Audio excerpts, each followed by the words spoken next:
Bismillah ar-Rahman ar-Rahim. Alhamdulillahi Rabbil Alameen.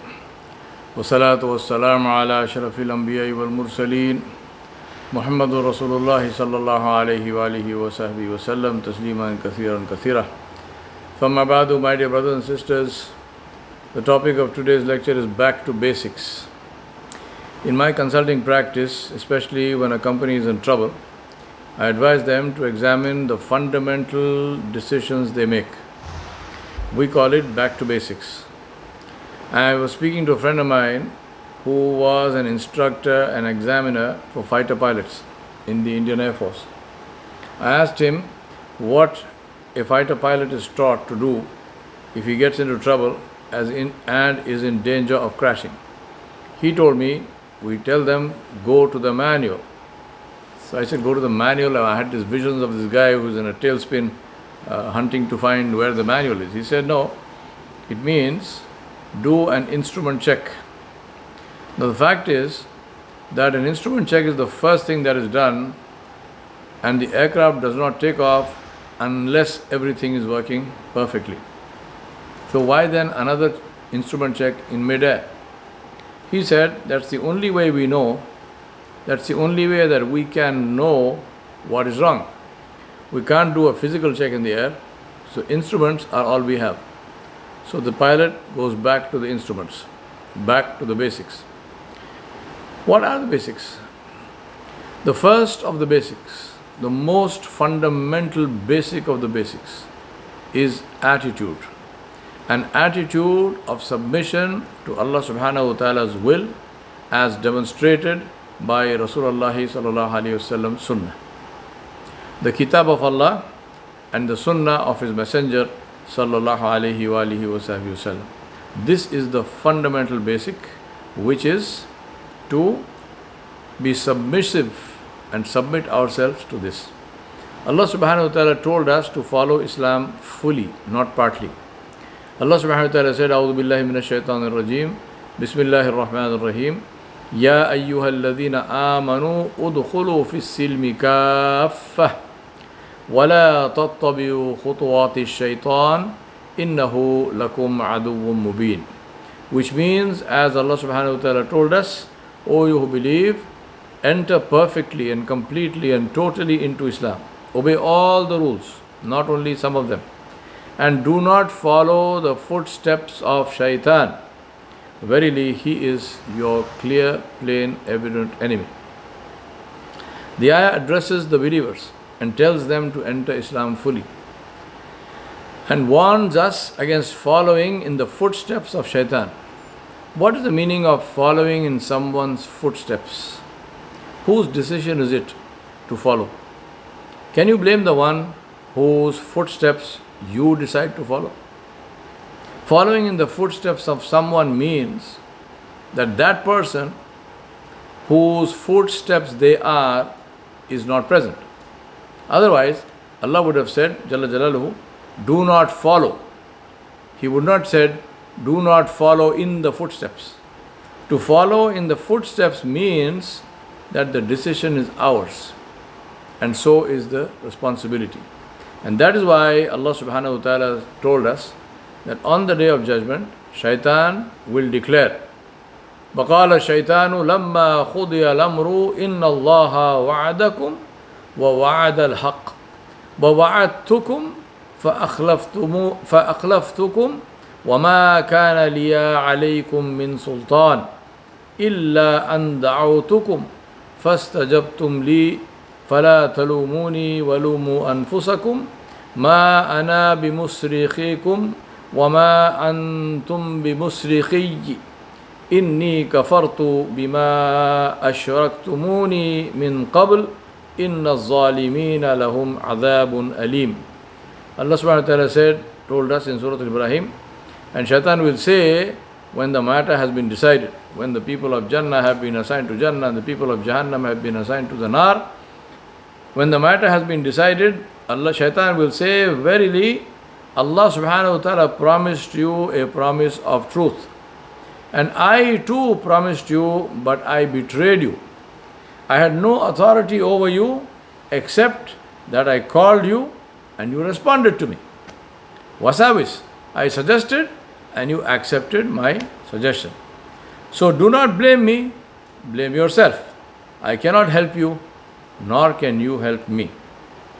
I deny your former act in associating me as a partner with Allah.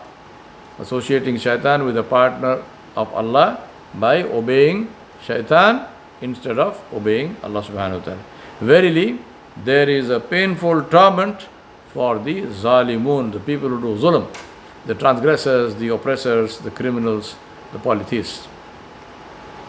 Narrated Talha bin Ubaidillah radiallahu anhu, a man with unkempt hair from the people of Najd came to Rasulullah sallallahu alaihi wasallam.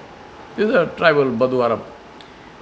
We could hear him talking loudly, but we could not understand what he was saying until he came closer. He was asking about Islam. Rasulullah sallallahu alaihi wasallam said to him, 5 prayers in each day and night. The man was a Muslim, he's asking now what more? Rasulullah sallallahu alaihi wasallam said to him, 5 prayers in each day and night. He said, do I have to do anything more?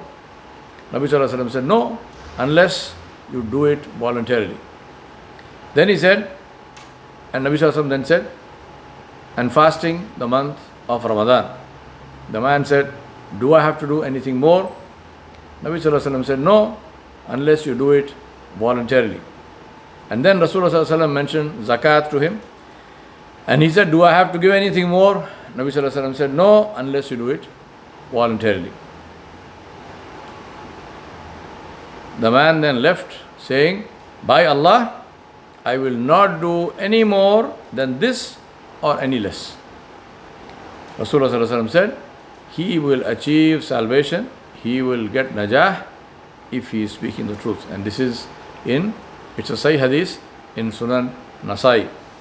Now please reflect. If I am a believer, then I am in Islam. This is what we think. But Allah is saying that this is not enough.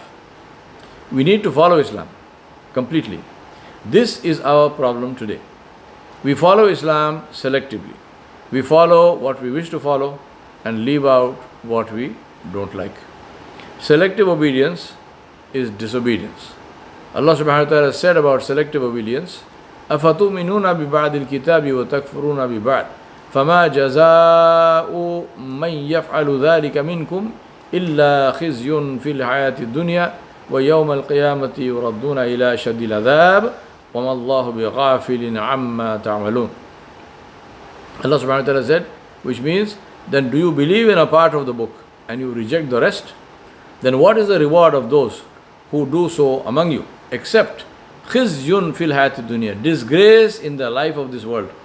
And on the day of judgment, on the day of resurrection, they will be consigned to the most grievous torment, not ordinary suffering, worst of it. And Allah subhanahu wa ta'ala is not unaware of what you do. Just think about that. This is people who are obeying, but they are obeying selectively. So they are being given azab also selectively, the worst of the azab. La hawla wa la quwwata illa billah. May Allah protect us. Allahumma ajirna min azab, ajirna min an-nar. Selective obedience is disobedience. The root of all sin is desire. When we allow our desire to take precedence over what Allah subhanahu wa ta'ala ordered and what His Messenger sallallahu alayhi wasallam taught us, we open the door for shaitan to enter and take control of our lives.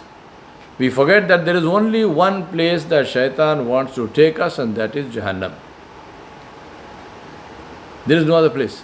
We ask Allah subhanahu wa ta'ala for His protection. Now brothers and sisters, selective obedience is arrogance. It is by our actions, when we do selective obedience, that we are doing by our actions, it is by our actions to place ourselves on par with Allah subhanahu wa ta'ala as the lawmaker. When we obey what we like, we are saying in effect, you may want me to do something, but I will decide if I want to do it or not. So even when I am doing it, that is not because you ordered it, but because I happen to like that order. Inna lillahi wa inna ilaihi raji'un. The final stage of such slavery to desire is what Allah subhanahu wa ta'ala described. أَرَأَيْتَ مَنِ اتَّخَذَ إِلَهَهُ هَوَى أَفَأَنْتَ تَكُونُ عَلَيْهِ وَكِيلًا. Allah said, have you, O Muhammad sallallahu alayhi wasallam, seen the person who has taken as his ilah, as his God, his own desire, would you then be a wakil? Would you then be an advocate over such a person? What can you say about the fate of the one for whom Allah subhanahu wa ta'ala prohibited Rasulullah sallallahu alaihi wasallam from interceding? May Allah subhanahu wa ta'ala save us from ourselves. I remind you and myself that the very meaning of Islam is submission. Without submission of our will to the will of Allah, there is no Islam. Abu Muhammad Abdullah ibn Amr ibn al-As radiallahu anhuma said, Rasulullah sallallahu alaihi wasallam said, none of you believes until his desire follows that which I have brought. And this is Hujjah Arba'in al-Nawawiyah in the 40 hadith of Imam al-Nawawi rahmatullahi.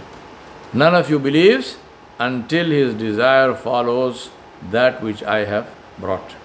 And this is a hadith narrated by Abu Muhammad Abdullah ibn Amr ibn al-As radiallahu anhu.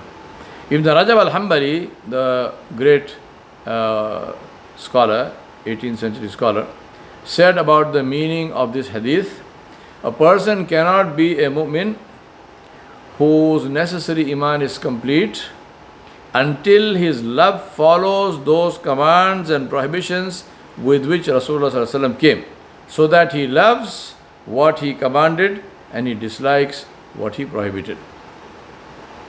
Right? Our desire has to become submissive and subservient and obedient to the law that Rasulullah sallallahu alaihi wasallam brought. That is the completion of our iman. Until then, our iman may not even exist, or even if it exists, it is a very weak kind of iman. My brothers and sisters, the beauty of our religion is, which always strikes me, is that everything that is permitted or prohibited is something that is intrinsically good for us and has a beneficial result in this life itself. The reward in the akhirah is a bonus for the believer. But the action is in itself beneficial for anyone who practices it, whether or not that person is a Muslim. Take, for example, the prohibition of alcohol and all intoxicants and drugs, pork, gambling, interest-based banking, lying and cheating, and so on. What do you think will be the situation of someone who lives according to these principles, according to these injunctions, as his way of life, even if he is not a Muslim? The reality is that everyone likes a person who leads a clean life, is truthful, is trustworthy, not given to substance abuse, has good manners, is kind, compassionate, who's fair and just. Everyone loves such people. Such a person will be the most popular, the most influential person, and will have a lot of friends.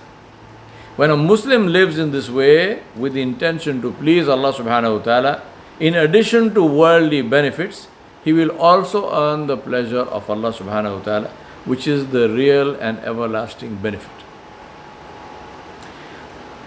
An-Numan ibn Bashir radiyallahu anhuma said that he heard Rasulullah sallallahu alaihi wasallam saying, what is lawful is clear and what is unlawful is clear, and in between them are the things which are doubtful, which many people do not know. So he who guards against doubtful things keeps his religion and honor blameless, and he who indulges in doubtful things indulges in fact in the haram, in unlawful things. Just as a shepherd who pastures or grazes his animals round a sanctuary will soon graze them inside the sanctuary. Beware, every king has a sanctuary, and the things that Allah Jalla Jalaluhu declared unlawful are His sanctuary. Beware, in the body there is a piece of flesh. If it is sound, the body is sound. If it is corrupt, the whole body is corrupt. Know that it is the heart. We all know this hadith. It is a muttafaqun alayh hadith in Bukhari and Muslim. Sahih and muttafaqun alayh, agreed upon. Today, one of our sicknesses is fatwa shopping. The fact is that if you look long enough, if you look around long enough, and if you ask enough people, especially Google, you will find someone who will allow you to do what you want to do. But this is not the position of a believer with a pure heart who is seeking to follow what Allah subhanahu wa ta'ala and His Messenger sallallahu alayhi wasallam ruled. Such a person should seek an answer from the perspective of what Allah subhanahu wa ta'ala said about the issue. Not look for a justification for an answer already decided upon by his own nafs. Therefore, the condition of the heart is the most important factor in how that answer will be sought, and whether that person will indeed keep away from the limits that Allah subhanahu wa ta'ala declared in the Quran and through His Messenger sallallahu alayhi wasallam. Allah subhanahu wa ta'ala said, Tilka hududullah fala taqrabuha kadhalika yubayyinu Allahu ayatihi linnasi la'allahum yattaqun. Allah subhanahu wa ta'ala said, these are the limits set by Allah. So do not go close to them. Do not only break them, don't even go near them. Thus does Allah make clear His ayat, His signs, His revelation to mankind that they may become al-muttaqoon. My brothers and sisters, it is extremely important for us to keep this in mind, because Allah subhanahu wa ta'ala declared obedience to be so critical, and obedience especially to Mr. Sallam to be so critical, that He said, Fala wa rabbik. Allah is taking an oath. Allah is saying, Fala wa rabbika la yu'minuna hatta yuhakkimuka fima shajara bainahum thumma la yajidu fi anfusihim harajan mimma khadaita wa yusallimu taslima. But know by your Rabb, they can have no faith until they make you, O Muhammad sallallahu alaihi wasallam, the judge in all disputes between them, and they find in themselves no resistance against your decisions, and they accept them with full submission. Please reflect. We know that thoughts and feelings are not punishable unless they are acted upon. But with respect to obeying Rasulullah sallallahu alaihi wasallam, Allah subhanahu wa ta'ala said that not only must Muslims obey him and accept his rulings, but that their faith, their iman is defined by and will not exist if they even feel rebellious about any ruling made by Rasulullah sallallahu alaihi wasallam. So not only do we not have an option in obedience, but we are not even permitted to feel that this thing is wrong, that what Rasulullah sallallahu alaihi wasallam decreed and what he ruled is not correct. May Allah protect us from ourselves. For those who follow and emulate Rasulullah sallallahu alaihi wasallam, Allah subhanahu wa ta'ala said, قُلْ إِن كُنْتُمْ تُحِبُّونَ اللَّهَ فَاتَّبِعُونِي يُحْبِبْكُمُ اللَّهُ وَيَغْفِرْ لَكُمْ ذُنُوبَكُمْ وَاللَّهُ غَفُورٌ رَحِيمٌ. Which means Allah said, say, O Muhammad sallallahu alaihi wasallam, if you really love Allah subhanahu wa ta'ala, O people, if you really love Allah subhanahu wa ta'ala, follow me, emulate me, and Allah will love you and forgive your sins. And Allah is oft forgiving, most merciful. Now tell me, what is better than Allah subhanahu wa ta'ala loving us? What is the situation of the one who Allah loves? Try to experience this. Try to think about this and say, what will be my situation if Allah subhanahu wa ta'ala loves me? Now what about those who understand the importance of the basics? Someone asked Hasan Basri rahmatullahi alayhi, how are you so tranquil? How are you so peaceful, so harmonious, no stress? Your face is glowing with nur. How is all this possible? Hasan Basri rahmatullahi alayhi said, there are 4 things that are clear to me. This is because 4 things are clear to me. Number 1, I know that what Allah has written for me, nobody can take it. Number 2, I know that what Allah decreed as my duty, nobody else can do it for me. Number 3, I know that Allah is watching me, so I am ashamed to commit sin. And number 4, I know that one day I will meet Allah, so I prepare for it. So simple, but so powerful. The secret to productivity, to focus, to success is prioritizing. The secret to productivity, focus, and success is prioritizing. We all have the same number of hours, 24. But some people achieve far more in those hours than others. And that is because they prioritize their activities. That is the competitive advantage. That is the secret behind quality output, be it in this life or in the deen. Being clear about our basics helps us to prioritize our life goals, our activities, and our engagements. It helps us to choose the right friends. It helps us to leverage our time and to maximize our investment in the Akhirah.